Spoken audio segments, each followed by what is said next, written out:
Assalamualaikum warahmatullahi wabarakatuh. Selamat sore pemirsa TVRI Jambi. Tentunya senang sekali pada sore hari ini kita dapat kembali berjumpa dalam dialog Ruang Publik, di mana dalam dialog ini tentunya kami akan memberikan informasi dan juga edukasi yang bernilai kepublikan kepada seluruh pemirsa. Bagaimana kabar Anda pemirsa? Semoga tetap sehat meskipun saat ini seperti yang kita ketahui bahwa asap masih melanda wilayah di Provinsi Jambi. Dan memang pemirsa, asap ini juga menjadi sebuah masalah karena memang dikhawatirkan berdampak terhadap berbagai sektor, di mana kabut asap yang melanda wilayah Provinsi Jambi beberapa hari belakangan ini tentunya dikhawatirkan dan juga diresahkan oleh seluruh masyarakat yang ada di Jambi dan bagi masyarakat yang terdampak. Dan tentunya kabut asap ini tidak hanya membuat masyarakat menjadi mengganggu aktivitas masyarakat, namun juga jarak pandang serta pendidikan, serta juga dapat mengganggu kesehatan masyarakat. Lalu apa saja dampak yang ditimbulkan dari kabut asap ini dan juga bagaimana upaya penanganan yang dapat dilakukan untuk dapat meminimalisasi dampak dari kabut asap ini? Selengkapnya akan kita bahas di Ruang Publik pada hari ini, di mana kami juga sudah mengundang dua orang narasumber yang sudah hadir di studio TVRI Jambi. Yang pertama telah hadir pemirsa di sebelah saya, Kepala UPTD Puskesmas Koni, Dr. Mevi Drastiana. Selamat sore, dokter. Sore, Mas. Iya, bagaimana kabarnya? Sehat, dokter? Alhamdulillah sehat. Alhamdulillah. Terima kasih, dokter sudah hadir di TVRI Jambi. Tadi dari Puskesmas langsung ke sini? Iya. Iya, baik. Berada di situ ya, dalam kurun waktu beberapa lama seperti itu, Ya. Pak ya, yang terdiri dari tim gabungan yang tadi sudah disebutkan ya. Benar. Ini juga menjadi upaya warning juga kepada masyarakat supaya nantinya mereka takut ketika melakukan aktivitas pembakaran hutan ya. Oke, baik. Saya ke Dr. Mevi lagi ya. Kalau tadi memang sudah disebutkan ada ciri-ciri pasien yang terjangkit ISPA ya, seperti itu. Lalu mungkin dari sisi kesiapan puskesmas untuk dapat menampung dari pasien yang terjangkit ISPA itu seperti apa kalau di Puskesmas Koni, Dr. Mevi? Ya. Kalau ISPA ini sebenarnya dari tahun ke tahun sih masih masuk dalam 10 penyakit terbesar. Cuma kalau karena ada bencana kabut asap seperti ini, biasanya memang ya naik di urutan pertama, begitu ya. Langsung melonjak ya? Iya, langsung melonjak. Kalau untuk di Puskesmas sendiri sebenarnya punya program promosi kesehatan ya. Kita kan lebih ke promotif dan preventif kalau Puskesmas. Jadi untuk promosi kesehatan juga menjalankan tugasnya memberi penyuluhan ke pasien yang datang di dalam gedung ataupun juga di luar gedung pada kegiatan posyandu atau posbindu begitu untuk mewaspadai kasus ISPA ini. Jadi diharapkan jika terjadi kabut asap, masyarakat jangan terlalu sering keluar rumah ya, kemudian membatasi kegiatan di luar rumah, memakai masker begitu, kemudian menerapkan PHBS. Bagi anak-anak kita alhamdulillah sudah ada edaran dari Pak Wali Kota ya, kemudian dari Dinas Kesehatan juga agar meliburkan aktivitas anak-anak di luar. Jadi kita juga sedikit tertolong ya. Jadi kasus untuk anak-anak tidak terlalu banyak ya kalau untuk ini tidak terlalu meningkat. Apalagi sekarang juga masih libur ya. Kalau misalnya kondisinya masih berlanjut, maka liburnya diperpanjang lagi ya. Kemungkinan diperpanjang. Jadi aktivitas dari anak-anak itu kebanyakan di rumah ya dokter ya. Kalau keluar jangan lupa pakai masker juga, tapi dokter ya. Berarti imbauan ini terus disuarakan ya. Tetap disuarakan. Terus disounding ya. Oke, baik. Nanti kita akan lanjutkan kembali pemirsa perbincangan kami bersama dua narasumber. Kami akan kembali lagi usai pariwara berikut ini. Tetaplah bersama kami di Ruang Publik.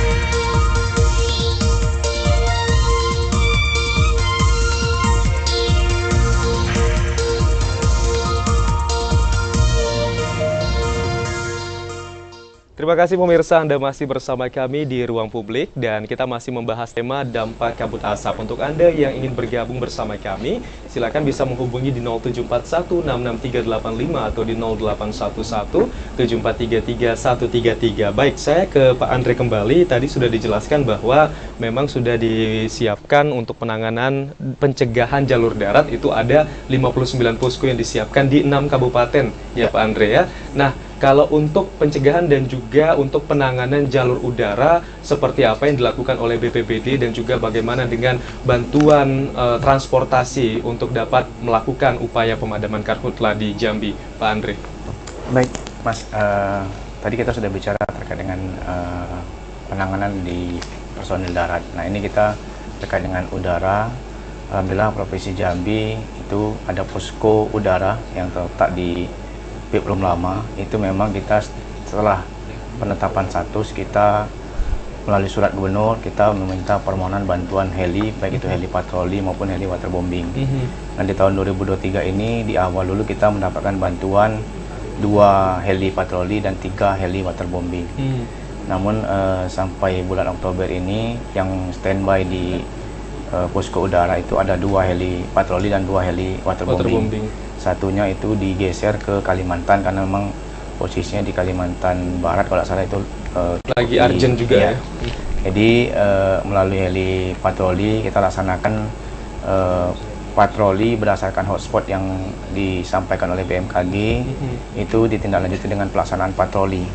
Patroli ini memantau wilayah barat dan wilayah timur Provinsi Jambi Setiap hari? Setiap harinya. Dan pada saat patroli, apabila terlihat ataupun terpantau adanya titik api dan itu dianggap pertama dia rawan untuk membesar, meluas, terus jaraknya cukup sulit dijangkau oleh tim dari jalur posko darat, darat, dan juga sulit sumber air, itu laporan dari patroli akan dikirimkan ke posko udara untuk menindaklanjuti melaksanakan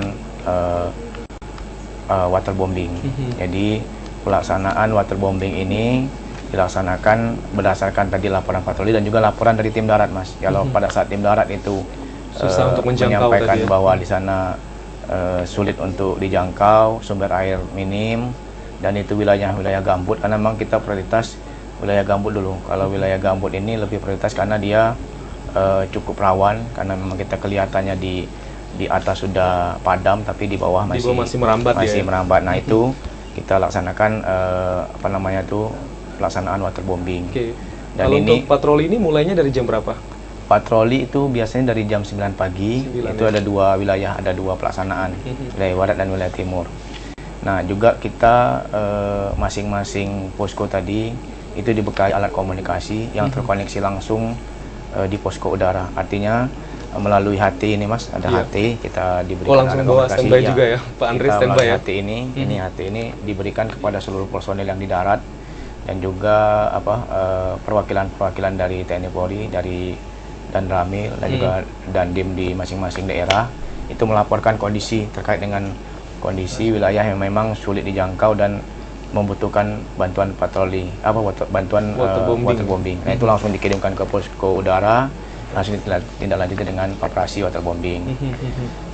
Kalau patroli ini paling jauhnya daerah mana, Pak Andre?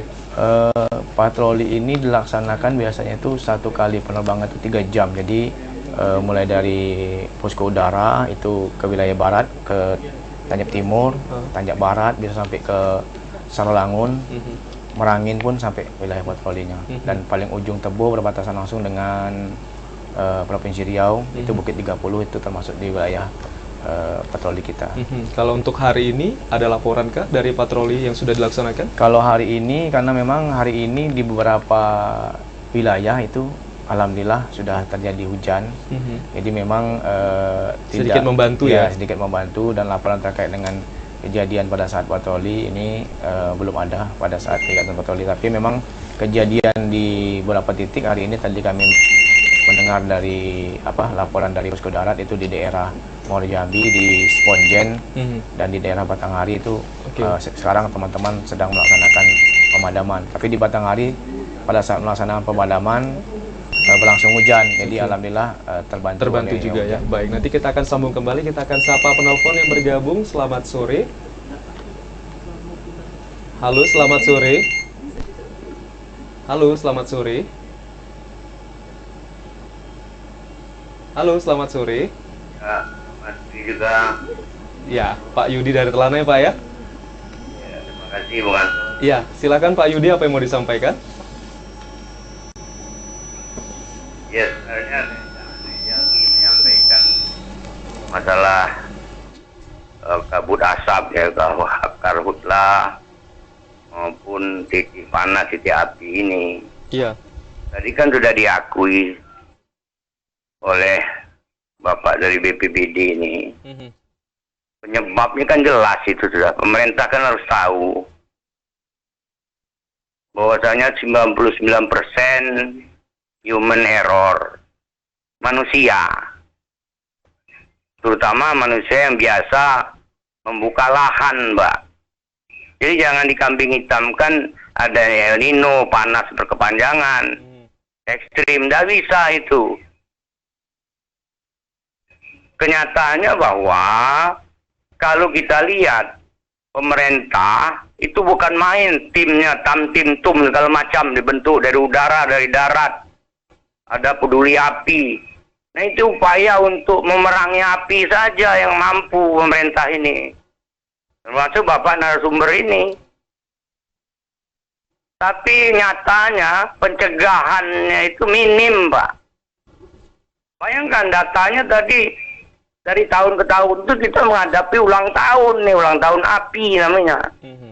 Tadi Bapak sebutkan datanya sudah 1000 titik panas.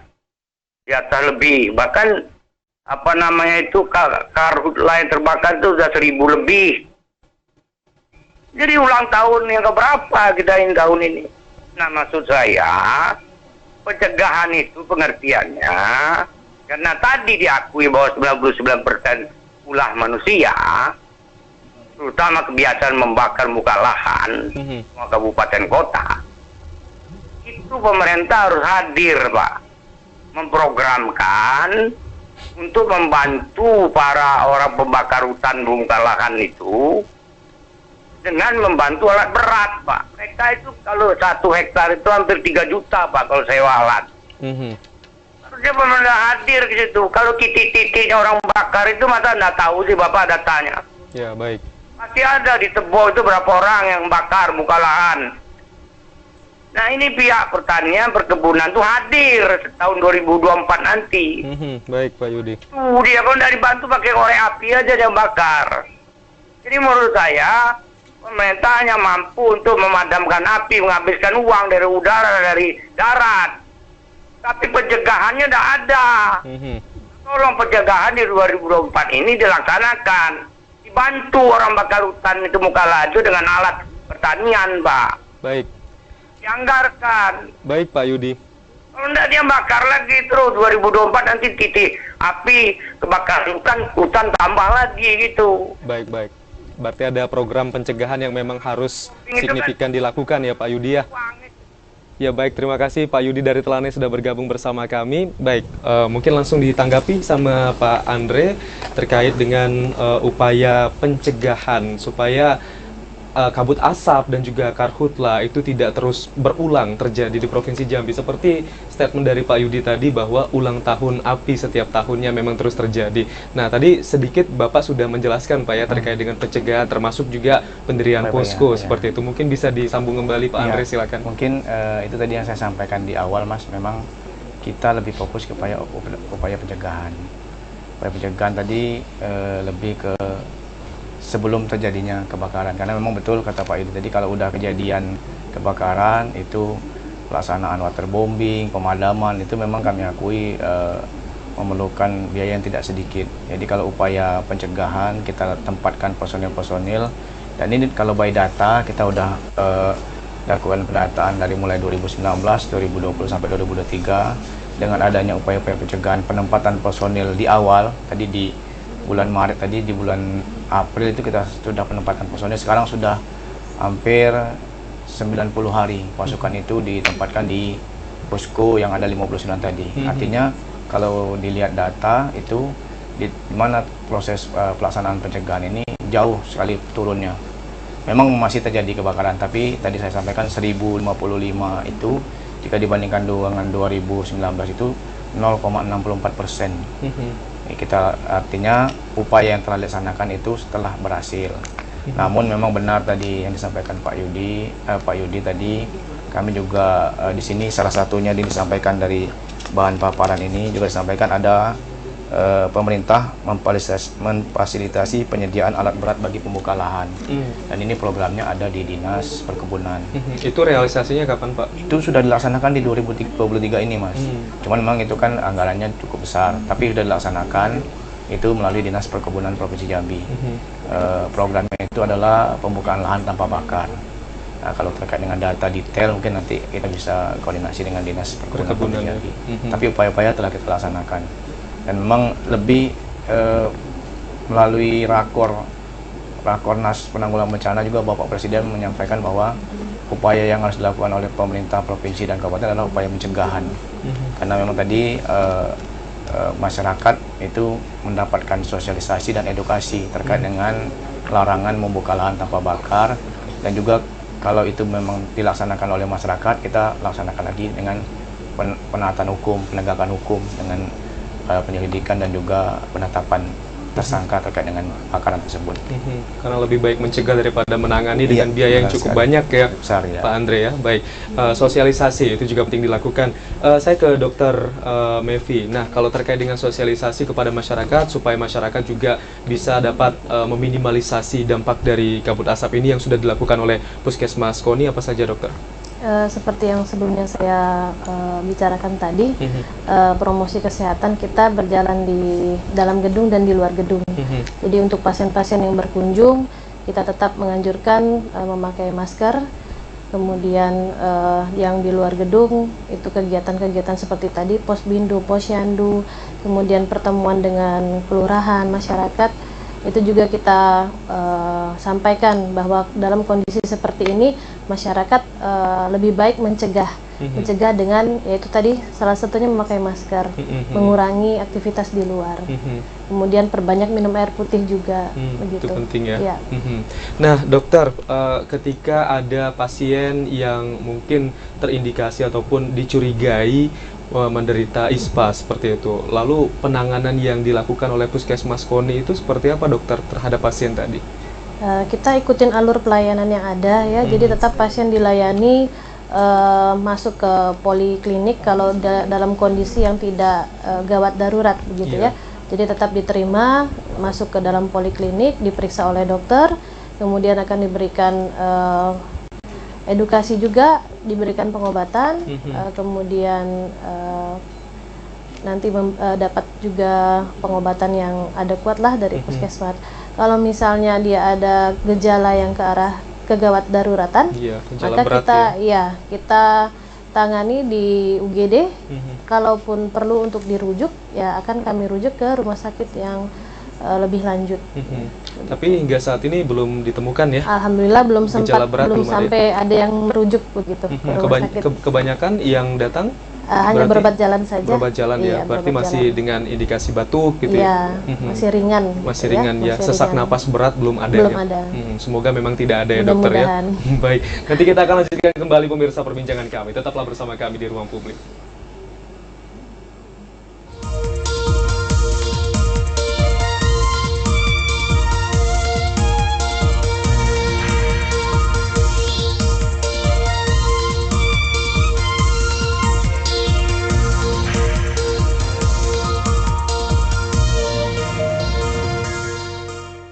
Terima kasih pemirsa, Anda masih bersama kami di Dialog Ruang Publik. Dan tentunya kita masih membahas dampak dari kabut asap. Sekarang saya ke Pak Andre kembali. Pak Andre tadi sudah memberikan informasi terkait dengan penanganan dan juga pencegahan jalur darat, jalur udara yang sudah dilakukan, di mana juga memang sudah ada pos udara yang sudah di-standby-kan dari penetapan status siaga Karhutla, seperti itu. Lalu untuk dukungan dari teknologi modifikasi cuaca yang dilakukan di Provinsi Jambi yang diupayakan oleh BPBD supaya nantinya Karhutla di Jambi ini juga semakin dapat diminimalisasi, itu seperti apa, Pak Andre?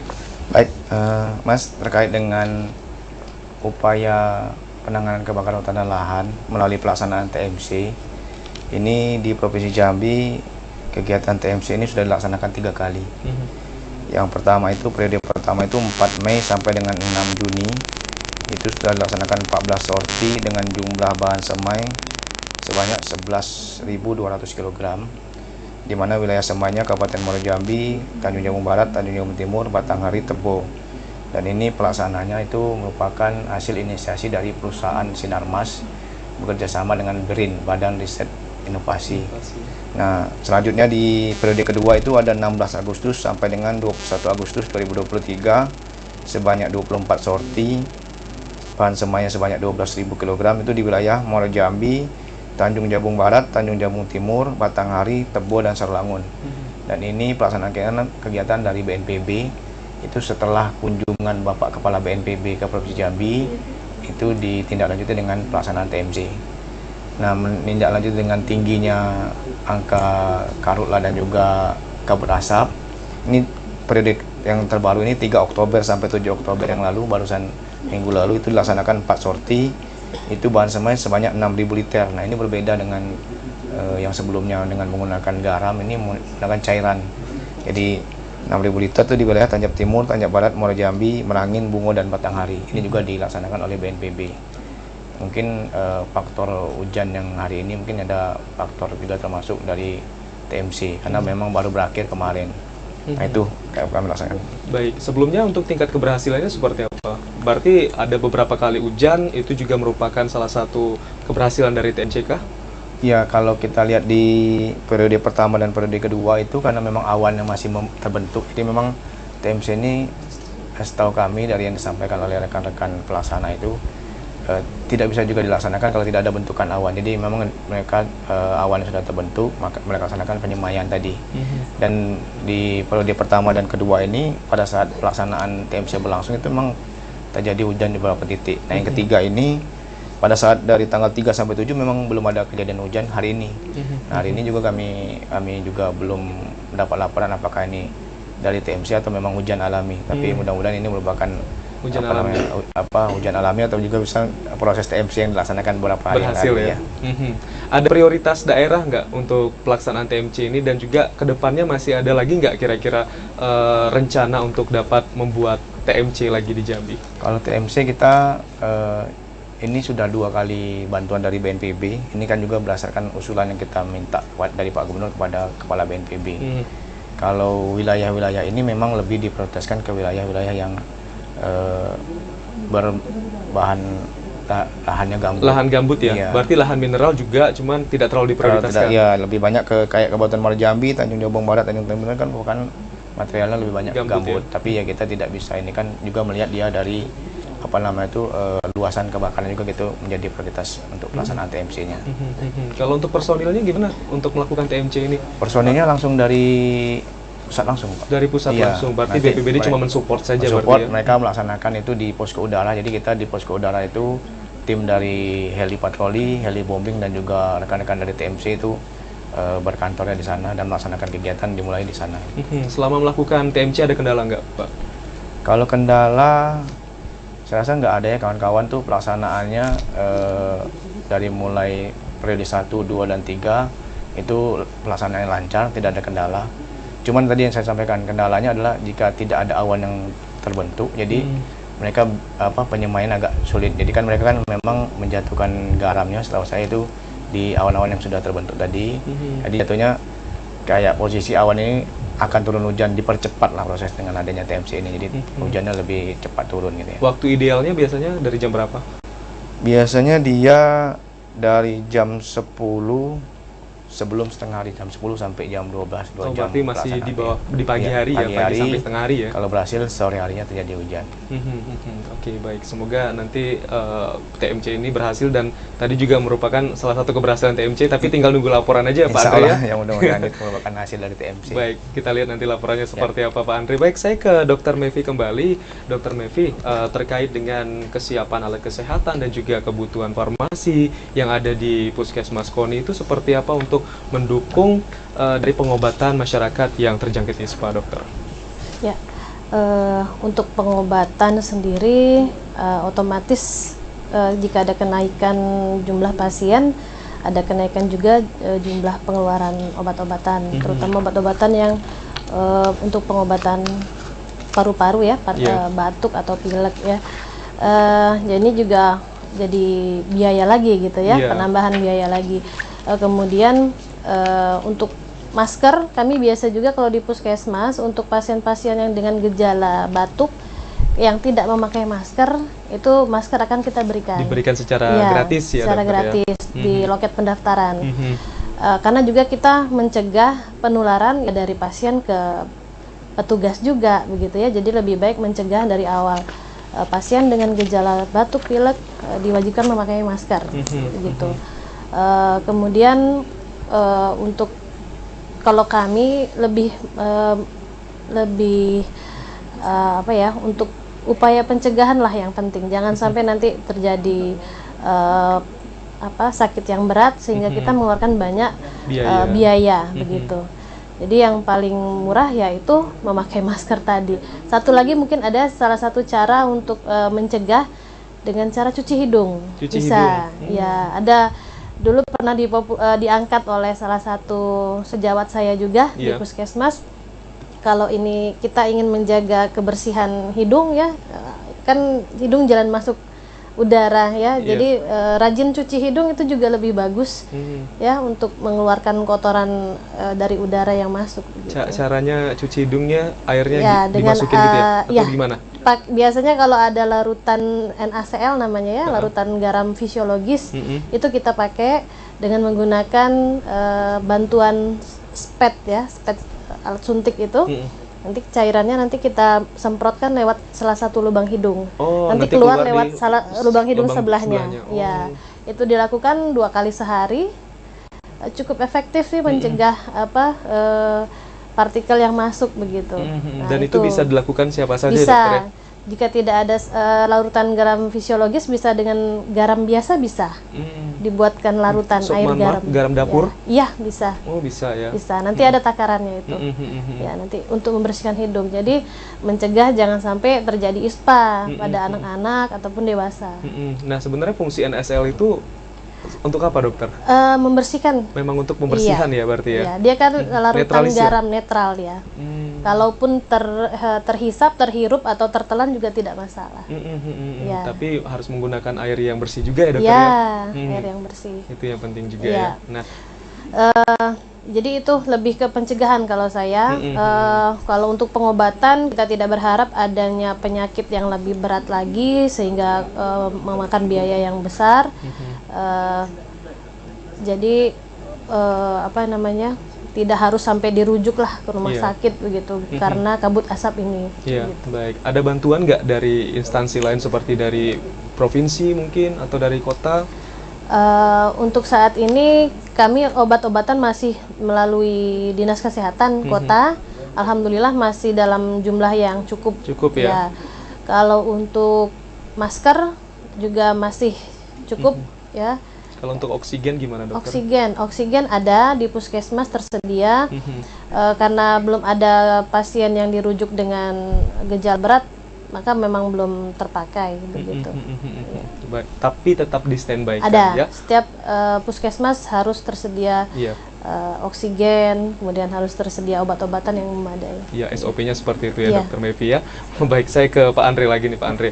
Nah, kita tahu bahwa musim kemarau artinya ada sejumlah lingkungan yang mulai mengering ya, dan mungkin ini juga bisa menjadi kendalakah dari tim BPBD untuk melakukan upaya pemadaman karena sulitnya mencari sumber air? Ya, benar sekali. Upaya pemadaman itu kan alat utamanya adalah air, sumber air. Memang upaya-upaya itu kita coba antisipasi. Upaya itu dilaksanakan dengan contoh pembuatan sekat-sekat kanal. Itu merupakan program juga dilaksanakan oleh Satgas.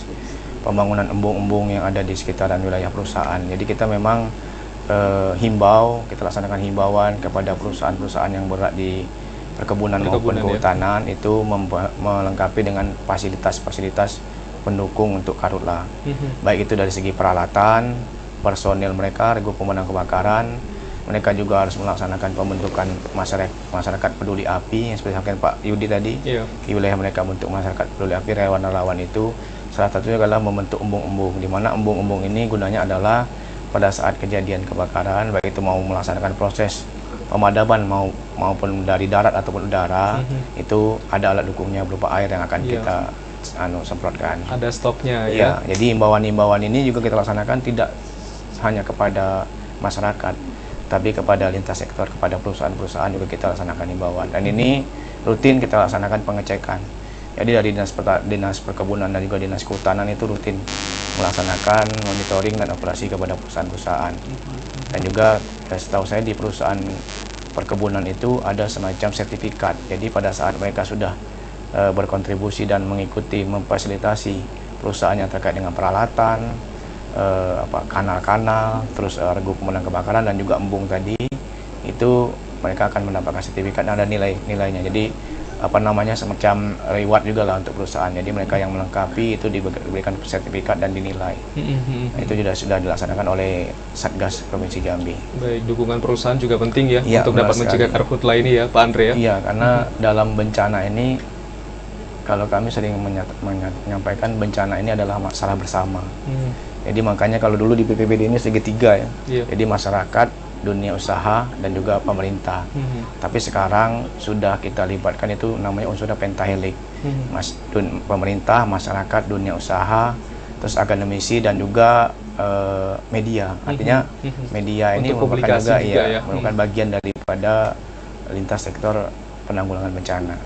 Baiklah, nanti kita akan lanjutkan kembali pemirsa perbincangan kami. Tetaplah bersama kami di Ruang Publik.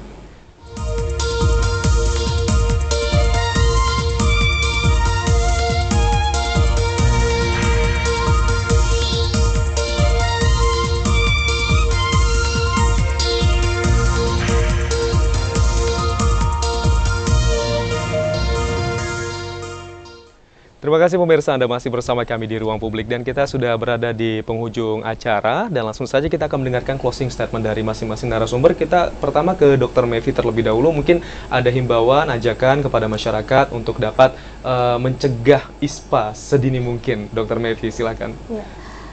Untuk warga masyarakat, khususnya di Kota Jambi, dalam kondisi kabut asap saat ini, kita lebih baik untuk melaksanakan pencegahan. Jadi kurangilah aktivitas di luar rumah.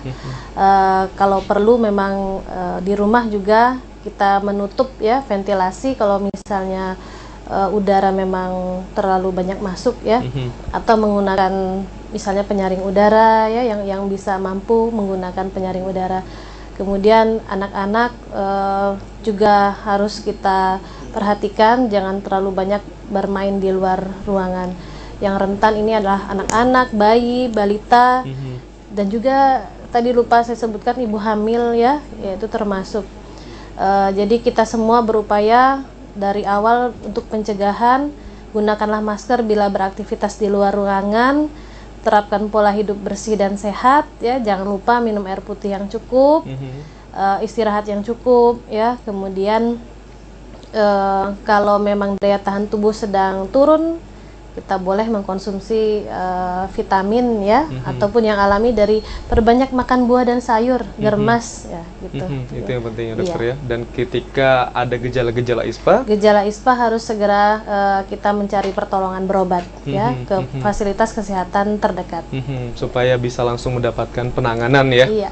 Dan bisa diketahui juga ISPA-nya masih dalam kategori ringan atau berat ya dokter, apalagi untuk masyarakat yang punyai resiko penyakit berbahaya. Ya dokter, baik. Terima kasih dokter Mevi. Selanjutnya Pak Andre, silakan. Baik, dalam upaya pencegahan kebakaran hutan lahan di Provinsi Jambi, ini Provinsi Jambi melalui arahan Bapak Gubernur ini kita telah melaksanakan banyak hal, mulai dari penetapan status, terus pembentukan satgas, dan juga kita telah membentuk 59 posko pencegahan.